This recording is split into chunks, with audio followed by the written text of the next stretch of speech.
Hi everyone, this is the first episode of my video diary. I'm going to be periodically giving updates on how I'm getting on with my Marathon Major Challenge for 2024. So in case you hadn't heard, I'm going to be racing next year all 6 World Marathon Majors. I've taken on the challenge. There's a lot of planning, a lot of logistics, a lot of training, a little bit behind on that, and a lot of hard work going into this project, but it's really good fun, it's challenging, and I'm excited to share it with you guys. So they say a problem shared is a problem halved, so I'm going to talk to you about my problems and tell you everything that's going on throughout my journey between now and November 2024 as I take on the 6 majors, which is Tokyo, Boston, London, and then Berlin, Chicago, New York. So one of the hardest parts of this challenge is, of course, getting entries into all 6 marathon majors. It's incredibly hard and not to be underestimated. I knew it wouldn't be easy when I was thinking about taking it on. And I guess that was part of the appeal. I mean, a lot of people want to do the majors, and generally you do it over a number of years. So definitely it's hard to do it all in 1 year, and it's still a work in progress, but I'm getting there. And Bali Marathon was my only chance to run a qualifying time for Boston. I left it quite late, my mistake. So the only race that fit into the times, the application times for Boston, the only race was Bali. Now, Bali is not a fast marathon to run, and so I needed to do sub 3:20 for my age. I'm 48, so not too difficult, but really needed to be sub 3:15 to kind of be sure I would be okay for Boston. So I knew it was going to be a hilly route. I looked at the elevation profile and it looked pretty nasty. You know, when you look on paper and you plan your race on paper, it feels easy, right? There's a big downhill at the end, and I thought, oh, I'll be flying down that at the end. But didn't quite pan out like that. But anyway, the good news is I got my time, so I'm in for Boston, all being well. But it was a tough race, and it was a humbling race in many respects. So the time was slower than I wanted, but I achieved my primary objective, I suppose.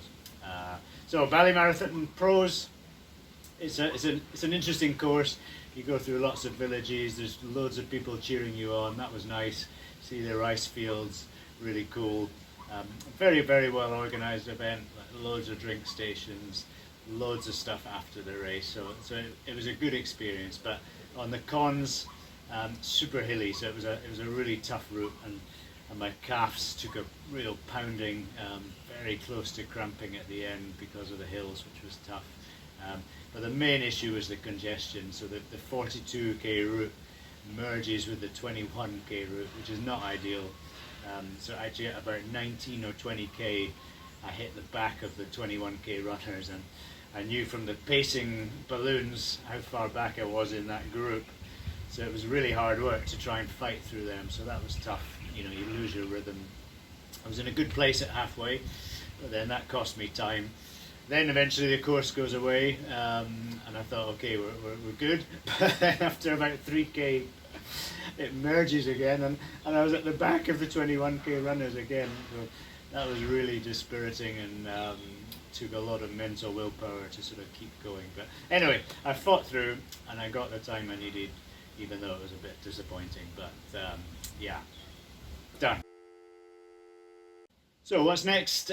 Sydney is up next. I'm doing Sydney Marathon, another 42k in a couple of weeks' time. It's a 3-week gap between Bali and Sydney, which will be a good test.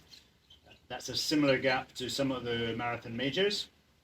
My legs were feeling pretty tired for the week after Bali, as you would expect, but starting to feel a bit stronger again. The big crunch of the 6 majors is going to be Boston to London.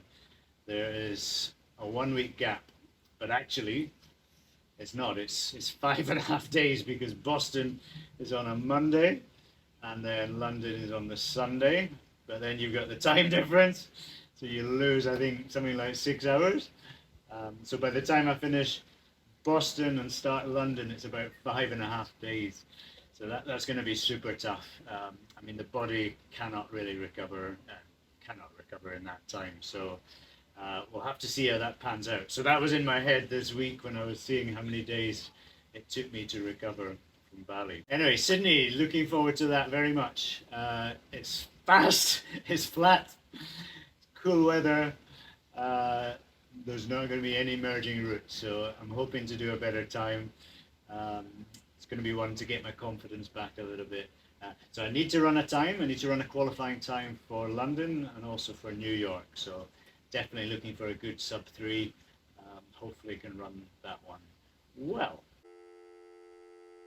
So people have been asking me about the charity side of the 6 majors that I'm doing, and it's very important to me that I do this for a good cause, and I'm really looking forward to getting my teeth stuck into that next year. But at the moment, I'm still sourcing funding for the project, and hopefully going to get a corporate that comes in, and they can then, in tandem, work on the fundraising, and we can really do a lot of good hopefully for a Malaysian cause. So that's work in progress. I hope to have some better news on that on the next episode. But if anyone's watching this and feels like they'd like to get involved, I've got a lot to offer over the next 12 months. There's going to be a lot of engagement on social media and various other sources. So let me know if you think your brand might be interesting. So next episode, I will give a bit of an update after Sydney Marathon, see how that goes. Hopefully I'll hit my qualifying time for London and for New York. And that means my only one still pending to sort out will be Tokyo. Got a few leads for that, almost there, but it's not quite guaranteed. Once I get that, I'll be home dry for all 6. Okay, so wish me luck in Sydney. See you guys out there on the road. Keep training.